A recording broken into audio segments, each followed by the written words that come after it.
Good morning, students. இன்றைக்கி நம்ம பார்க்க போகிறது semi automatic lathes. Semi automatic பேர்லேயே தெரியுது. செமி ஆட்டோமேட்டிக், செமி அப்படின்னா பாதி. இப்போ பாதி ஆட்டோமேட்டிக் அப்படின்னா மீதி மேனுவல். இப்போ ஆட்டோமேட்டிக் அப்படின்னா ஃபுல்லி ஆட்டோமேட்டிக்காக ரன் ஆகிற மிஷின்ஸ். ஆட்டோமேட்டிக் இல்லை அப்படின்னா மேனுவல், டோட்டலாக மேனுவல் அப்படின்னா டோட்டலி மேனுவலாக ஆப்ரேட் பண்ணக்கூடிய மிஷின். ஸோ ரெண்டுக்கும் இடைப்பட்ட அப்படின்றப்போ செமி ஆட்டோமேட்டிக். அப்போ என்னது, மேனுவலும் இருக்கும் ஆட்டோமேட்டிக்கும் இருக்கும். இப்போ மேனுவல் அப்படின்றப்போ என்னென்ன வரும் அப்படின்னு பார்த்தீங்கன்னா, tool setting and then loading unloading, அப்புறம் ஒர்க்கை முதல்ல ப்ரீசெட் பண்ணக்கூடியது, பார் ஃபீடிங், இது எல்லாமே பார்த்திங்கன்னா மேனுவலாக இருக்கும். ஸோ இது எல்லாம் மேனுவல். மீதி ஆப்ரேஷன் ஃபுல் ஆட்டோமேட்டிக்காக போகக்கூடியது செமி ஆட்டோமேட்டிக். சரிங்களா? இப்போ இந்த செமி ஆட்டோமேட்டிக் லேத் அப்படின்றது எதுக்காக யூஸ் பண்ணுறோம் பார்த்தீங்கன்னா, மேக்ஸிமம் மாஸ் ப்ரொடக்ஷன்ஸ்க்கு, ஒரே மாதிரியான பொருளை பல எண்ணிக்கையில் தயார் பண்ணுறதுக்கு, அதிகபட்ச எண்ணிக்கையில் தயார் பண்ணுறதுக்கு இந்த செமி ஆட்டோமேட்டிக் லேத் வந்து யூஸ் பண்ணலாம். ஓகே, இந்த செமி ஆட்டோமேட்டிக் லேத்தில் என்னென்ன டைப்ஸ் இருக்குது, எத்தனை டைப்ஸ் இருக்குது அப்படின்னு பார்த்தீங்கன்னா, இந்த செமி ஆட்டோமேட்டிக் லேத்தில் வந்து கேப்ஸ்டன் லேத், டரட் லேத்னு சொல்லி ரெண்டு இருக்குது. கேப்ஸ்டன் லேத், டரட் லேத். இப்போ இந்த படத்தில் பார்க்கக்கூடியது கேப்ஸ்டன் லேத். சரி, இந்த கேப்ஸ்டன் லேத்தில் என்னென்ன முக்கியமான பார்ட்ஸ் இருக்குது? கேப்ஸ்டன் லேத்லையும் சரி டரட் லேத்லையும் சரி மேக்ஸிமம் பார்ட்ஸ் வந்து காமனாக தான் இருக்கும். சில 1-2 பார்ட்ஸ் தான் கொஞ்சம் டிஃபராக இருக்கும். அந்த என்னென்ன பார்ட்ஸ், மெயின் பார்ட்ஸ் இருக்குன்றதை இப்போது பார்ப்போம். ஃபர்ஸ்ட் பார்த்தீங்கன்னா ஹெட் ஸ்டாக், ரெண்டாவது கிராஸ் லைட் டூல் போஸ்ட், மூணாவது பார்த்தீங்கன்னா ஹெக்ஸகனல் டரட். அது எதில் மூவ் ஆகுதுன்னு பார்த்தீங்கன்னா ரேம் அப்படின்னு சொல்லி ஒன்று இருக்கும், அந்த ரேமில் மூவ் ஆகும். அந்த ரேம் எதில் மூவ் ஆகுதுன்னு பார்த்தீங்கன்னா சேடில் மேலே ரேம் மூவ் ஆகும். அந்த ரேமில் ஹெக்ஸகனல் டரட் ஃபிக்ஸ் ஆகிருக்கும். ஸோ இதில் என்ன பார்த்தீங்கன்னா, இந்த சேடில் வந்து அந்த பெட்டில் ஒரு இடத்துல ஃபிக்ஸ் பண்ணிவிட்டு இந்த ஹேண்டில் மூவ் பண்ணால் இந்த ரேம் மட்டும் மூவ் ஆகும்.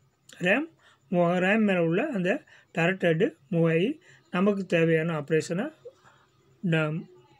பண்ணும். சரி, இப்போ இந்த டரட் ஹெட்டுன்னு சொல்கிறோம், ஹெக்ஸகனல் டரட் ஹெட்னு சொல்கிறோம். இப்போ ஹெக்ஸகனல் டரட்னால் 6 முகம் கொண்ட ஒரு டரட் ஹெட் தான் ஹெக்ஸகனல் டரட் ஹெட். இதில் இந்த ஹோல்ஸ் இருக்குது பார்த்தீங்களா, ஒவ்வொரு ஹோல்ஸ்லேயும் நம்ம ஒவ்வொரு டூலை ஃபிக்ஸ் பண்ணலாம். இப்போ ஒவ்வொரு ஹோல்லையும் ஒவ்வொரு டூலை ஃபிக்ஸ் பண்ணலாம். 6 ஹோலில் 6 டூல் ஃபிக்ஸ் பண்ணி 6 விதமான ஆப்ரேஷன் நம்ம செய்ய முடியும் அப்படி. சரி, இந்த பக்கம் பாருங்கள், preset feed stop rods அப்படின்னா இந்த அந்த மூமெண்ட், இந்த ரேம் மூமெண்ட்டை நம்ம எந்த அளவுக்கு செட் பண்ணணும் அப்படின்றது தான் அந்த preset feed stop rods அப்படின்னு சொல்லி சொல்கிறது. சரி பாருங்கள், ஒவ்வொன்றும் ஒவ்வொரு லெங்த்தில் இருக்கும். ஒன்று அதிகமாக இருக்கும், ஒன்று கம்மியாக இருக்கும், ஒன்று இன்னும் கொஞ்சம் அதிகமாக இருக்கும். ஸோ 3 ஒவ்வொருனா அப்போ அதுக்கு தகுந்த மாதிரி இப்போ 10 mm வந்து 20 mm உள்ளே போகணும், அடுத்து 30 mmன்றது ஒரு 15 mm உள்ளே போகணும்னா அதுக்கு தகுந்த மாதிரி இந்த ப்ரீசெட் ஃபீட் ஸ்டாப் ராட்ஸை வந்து நம்ம செட் பண்ணணும். அப்போ அதுக்கு தகுந்த மாதிரி செட் பண்ணோம்னா இந்த நம்ம ரேம் மூவ் பண்ணும்போது இந்த டரட் ஹெட் ஆனது அதுக்கு தகுந்த மாதிரி உள்ள டெப்த்து இறங்கிட்டு திரும்பி ரிலீஸ் ஆகும்.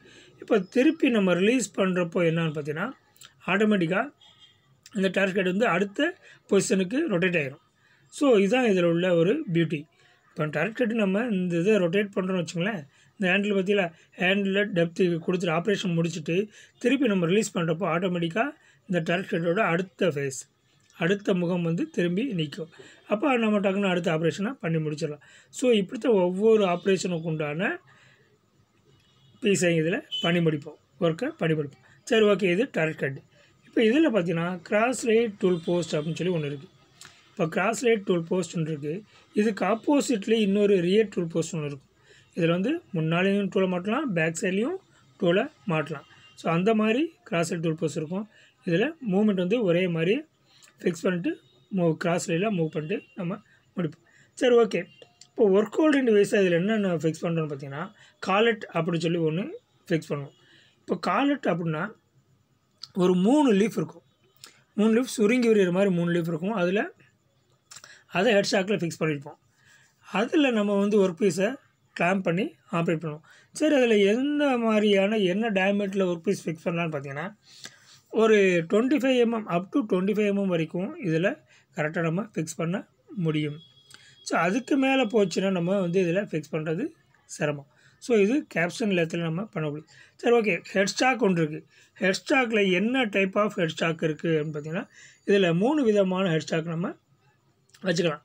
ஒன்று ஆல்கேட் ஹெட் ஸ்டாக், இன்னொன்று ஸ்டெப்டு கோன்புல் டைப் ஹெட் ஸ்டாக், 3 வந்து எலக்ட்ரிக் மோட்டார் மூலமாக நம்ம ரன் பண்ணக்கூடிய ஹெட் ஸ்டாக். ஸோ 3 விதமான ஹெட் ஸ்டாக் நம்ம வச்சுக்கலாம். பெட்டு வந்து ஆக்சுவலாக ஆட்டோமேட்டிக்காக உள்ள மாதிரி யூஸ்வலாக நம்ம மற்ற லேத்தில் எப்படி இருக்குமோ அது மாதிரி இருக்கும். பட் இதில் ஹெவி டியூட்டி இல்லாமல் லைட் டியூட்டி அளவுக்கு உண்டான பெட் இதில் இருக்கும். ஸோ இது கேப்ஸ்டன் லேத். சரி, அடுத்து பார்த்தீங்கன்னா டரட் லேத். இப்போ டரட் லேத் அப்படின்றது கேப்ஸ்டன் லேத் மாதிரி தான். இதில் அதோட ஒரு அட்வான்ஸ்மெண்ட், அதாவது அது லைட் டியூட்டிக்கு, இது ஹெவி டியூட்டிக்கு. கேப்ஸ்டன் லேத் அப்படின்றது ஒரு light duty lathe. Light duty அப்படின்னா சின்ன சின்ன ஒர்க்கு பண்ணக்கூடிய ஒரு மெஷின் தான் கேப்ஸ்டன் லேத். டரட் லேத் அப்படின்றது கொஞ்சம் லார்ஜ் சைஸ். இதில் வந்து அதில் காலட் யூஸ் பண்ணி நம்ம ஜாபை கிளாம்ப் பண்ணோம். இதில் பார்த்திங்கன்னா சக்கையே ஃபிக்ஸ் பண்ணலாம். அப்போ சக்கை ஃபிக்ஸ் பண்ணி நம்ம ஒர்க் பண்ணலாம் அப்படின்னா அது பெரிய சைஸ் ஒர்க்கை பிடிக்கிறதுக்கு உண்டான வாய்ப்பு. ஸோ இது வந்து ஹெவி டியூட்டி லேத்துன்னு சொல்லி சொல்கிறது. சரி, ஓகே. இதில் மற்றபடி என்னென்ன இருக்குது அப்படின்னு பார்த்தீங்கன்னா, மற்றபடி பாருங்கள். ஆக்சுவலாக பெட்டு, ஹெட் ஸ்டாக், இதில் சக்கை ஃபிக்ஸ் பண்ணிக்கலாம். பெட் இருக்குது, பெட்டுக்கில் lead screw and then feed rod இருக்கும். லீட் ஸ்க்ரூ இருக்கும், சில இதில் ரெண்டுமே ஃபீட் ராடாகவும் இருக்கும். அதில் கேரேஜ் இருக்குது. கேப்ஸ்டன் லேத்தில் கிராஸ் லைட் மட்டும்தான் இருக்குது. இதில் கேரேஜ் இருக்குது. கேரேஜை மூவ் பண்ணிக்கலாம், கிராஸ் லைட்டையும் மூவ் பண்ணிக்கலாம். அண்ட் தென் இதில் 4-வே டூல் போஸ்ட்டை ஃபிக்ஸ் பண்ணலாம். டூல் போஸ்ட் வந்து 4-வே டூல் போஸ்ட்டை ஃபிக்ஸ் பண்ணி நம்ம ஆப்ரேட் பண்ணலாம். அண்ட் தென் அதில் இருந்த மாதிரி ஹெக்ஸகனல் டரட் இருக்கும். இதில் 6 வகையான டூலை ஃபிக்ஸ் பண்ணுற மாதிரி இந்த டரட் ஹெட் இருக்கும். அதில் வந்து பார்த்திங்கன்னா சேடில் மூவ் ஆகாமல் ஃபிக்ஸ்டு அப்படியே இருக்கும். அது மேலே உள்ள ரேம் தான் மூவ் ஆகும். ஆனால் இந்த டரட் லேத்தில் பார்த்திங்கன்னா இந்த டரட் சேடில் மூவ் ஆகும். டோட்டலாக மொத்தமாக அப்படியே மூவ் ஆகும். இந்த ஹேண்டில் மூவ் பண்ணோம்னா டோட்டலாக இந்த டரட் சேடில் மூவ் ஆகும். அதை பேஸ் பண்ணி நம்ம என்ன பண்ணலாம், இந்த டரட் எக்ஸ்டர்னல் டரட் வச்சு நமக்கு தேவையான ஆப்ரேஷனை ட்ரில்லிங்கோ, டேப்பிங்கோ, இல்லை போரிங்கோ எது வேணுமோ அதை நம்ம இதை யூஸ் பண்ணலாம். திருப்பி ரிட்டர்ன் ஆகிறப்போ ஆட்டோமேட்டிக்காக அடுத்த டரட் ஃபேஸ் ரிட்டர்ன் டில்ட் ஆயிரும். ஸோ இதை பேஸ் பண்ணி நம்ம இந்த டரட் லேத்தில் ஆப்ரேஷன் பண்ண முடியும். திரும்பவும் சொல்கிறேன், கேப்ஸ்டன் லேத் அப்படின்றது லைட் டியூட்டிக்கு உண்டான லேத். அதாவது சின்ன சின்ன ஒர்க்கை பண்ணக்கூடிய வேலைகளுக்காக நம்ம கேப்ஸ்டன் லேத் யூஸ் பண்ணுறோம். மாஸ் ப்ரொடக்ஷன் தான் அதுவும்.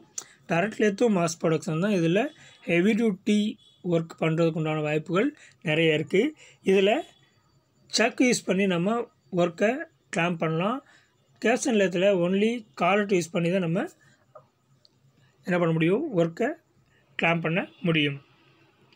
இப்போ அடுத்து பார்த்தீங்கன்னா working principle of turret and capstan lathe. இப்போ டரட் லேத், கேப்ஸ்டன் லேத் சொன்னோம். அது எப்படி ஒர்க்கிங் பிரின்சிபல் என்ன அப்படின்னு பார்த்தீங்கன்னா,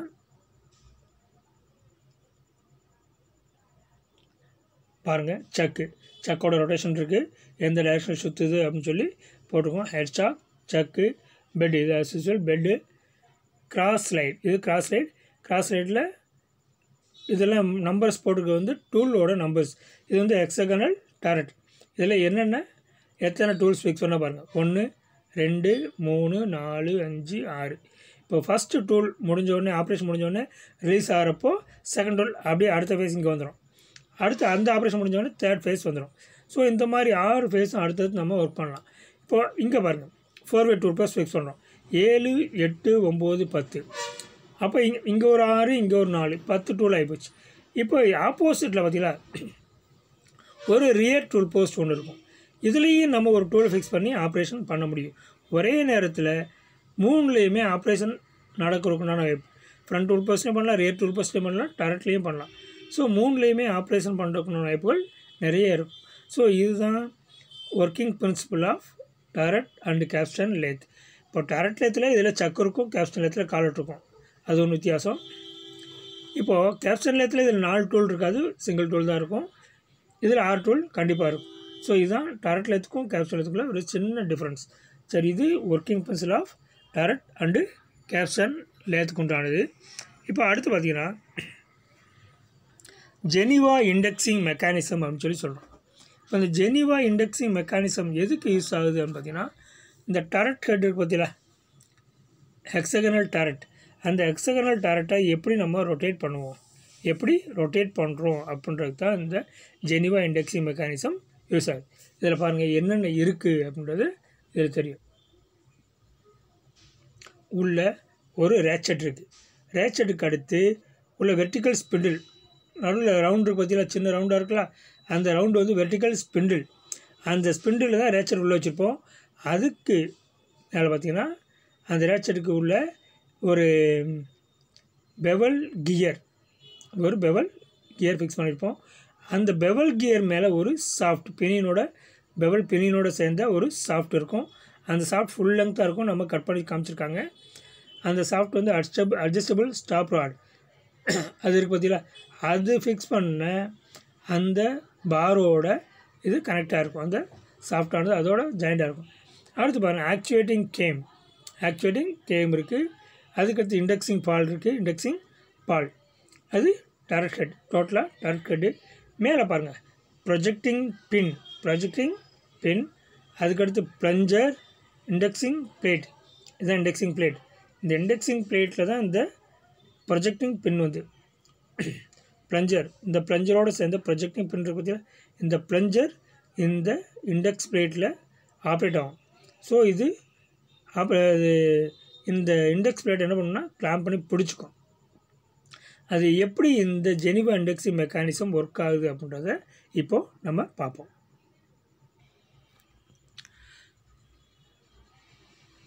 இதில் பார்த்தீங்கன்னா நம்ம டரட் ஹேண்டில் மூவ் பண்ணி ஒரு ஆப்ரேஷன்,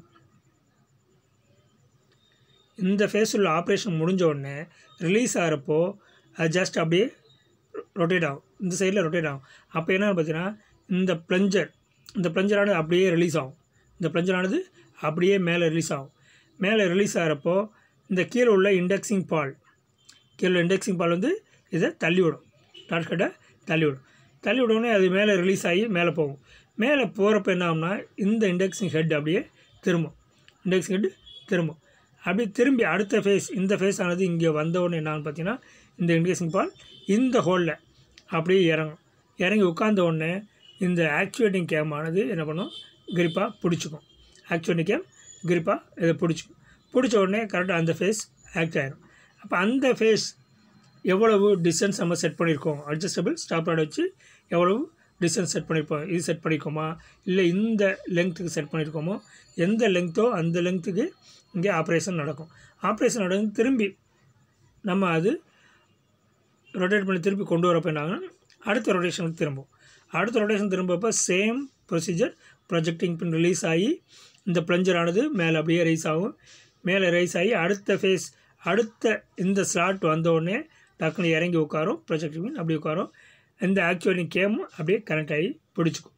ஸோ இதுதான் ஒவ்வொரு சைடுக்கும் உண்டான அந்த ஜெனிவா இண்டெக்ஸிங் மெக்கானிசத்தோட வேலை. ஸோ இது ஜெனிவா இண்டெக்ஸிங் மெக்கானிசம் வந்து main mechanism to operate the turret head, hexagonal turret head. இப்போ டரட் ஹெட்டில் என்ன பண்ணுறோம்னா அந்த வெர்டிக்கல் ஸ்பிண்டிலில் என்னென்ன ஃபிக்ஸ் பண்ணுறோம், ஃபஸ்ட்டு வந்து இண்டெக்ஸ் பிளேட்டுக்கு மேலே பெவல் கியருக்கு மேலே அந்த ரேச்சட் ஃபிக்ஸ் பண்ணுறோம். எல்லாத்தையும் ஃபிக்ஸ் பண்ணி அந்த பெவல் கியரில் நம்ம பினியனோடு சேர்ந்த சாஃப்ட்டை கனெக்ட் பண்ணி வச்சிடுறோம். ஸோ அது கனெக்ட் பண்ணதுனால தான் என்ன ஆகுது, நமக்கு தேவையான அட்ஜஸ்டபிள் ஸ்டாப் ராடை நம்ம கரெக்டாக ஃபிக்ஸ் பண்ண முடியுது. ஸோ இந்த மாதிரி தான் ஜெனிவா இண்டெக்ஸிங் மெக்கானிசத்தில் நம்ம ஆப்ரேட் பண்ணுறோம். இப்போ அடுத்து என்னென்னு பார்த்தீங்கன்னா நெக்ஸ்ட் பார்த்தீங்கன்னா பார் ஃபீடிங் மெக்கானிசம் சொல்லி சொல்கிறோம். சரி, இந்த பார் ஃபீடிங் மெக்கானிசம் எங்கே யூஸ் ஆகுது, எங்கே ஒர்க் ஆகுதுன்னு பார்த்தீங்கன்னா பார் ஃபீடிங் மெக்கானிசம் மேக்ஸிமம் கேப்ஸ்டன் லெத்தில் யூஸ் ஆகும். ஸோ மேக்ஸிமம் கேப்ஸ்டன் லெத்தில் யூஸ் ஆகும் அப்படின்னு பார்த்தீங்கன்னா கேப்ஸ்டன் லெத்தில் தான் நம்ம சொல்லியிருக்கோம் காலட் யூஸ் ஆகுது அப்படின்னு சொல்லி. ஸோ காலட்டை நம்ம ரிலீஸ் பண்ணுறது ஜஸ்ட் அந்த 3 லீஃப் இருக்குன்னு சொன்னேன், அதை அப்படியே டக்குன்னு ரிலீஸ் ஆகும். நம்ம ஒரு லிவர் வச்சு அதை ஆப்ரேட் பண்ணுவோம், இது ஓப்பன் பண்ணுறதுக்கும் க்ளோஸ் பண்ணுறதுக்கும் ஒரு லிவர் யூஸ் பண்ணி பண்ணுவோம். இங்கே என்ன பண்ணுறோம் அப்படின்னு பார்த்தீங்கன்னா இந்த லிவருக்கு பார்த்தீங்கன்னா இந்த லிவரை இப்போது லாக் பண்ணுறோம். இப்போ லாக் பொசிஷனில் வச்சுருக்கோம். இப்போ இதை ரிலீஸ் பண்ணோம்னா இந்த காலட் ஓப்பன் ஆகும். ஓப்பன் ஆன உடனே உள்ளேருந்து பார் ஃபீடிங் மெக்கானிசம் வந்து பார் ரிலீஸ் ஆகும். பார் வெளியே ரிலீஸ் ஆகும். ரிலீஸ் ஆனால் நமக்கு தேவையான லென்த்துக்கு வந்து நம்ம டார்க் ஷெட்டில் ஃபீட் ஸ்டாப் பார்னு ஒன்று இருக்கும். அதை செட் பண்ணி வச்சுருப்போம். அதை செட் பண்ணி வச்ச உடனே அதன் மூலமாக இது எவ்வளோ லென்த் வேணுமோ அது செட் ஆகி நின்றோம். நின்ன உடனே இந்த லிவர் வச்சு நம்ம லாக் பண்ணிக்கலாம். லாக் பண்ணிட்டு அடுத்து ஆப்ரேஷன் பண்ணுறோம். ஆப்ரேஷன் பண்ணி முடித்து கட் பண்ண உடனே திருப்பி சேம் ப்ரொசீஜரில் அதை ரிலீஸ் பண்ணுறோம். பார் வெளியே வரும். நம்ம ஸ்டாப் ராட் வச்சு நமக்கு தேவையான லென்த்தில் ஸ்டாப் பண்ணிவிட்டு திருப்பவும் லாக் பண்ணுறோம். அந்த மாதிரி நடக்கும். சரி, ஓகே. இந்த பார் ஃபீடிங் மெக்கானிசத்தில் எப்படி ஆட்டோமேட்டிக்காக பார் வெளியே ரிலீஸ் ஆகுதுன்றதை உள்ளே பார்ப்போம். இதுக்கு பேர் தான் பார் ஃபீடிங் மெக்கானிசம். இதில் வந்து பார் ஃபீடிங் மெக்கானிசத்தில் இது டியூப், பெரிய டியூப் இருக்கும். டியூபுக்கு நடுவில் ஒரு ஸ்லாட் இருக்குது. ஸ்லாட் இருக்குது பார்த்தீங்களா?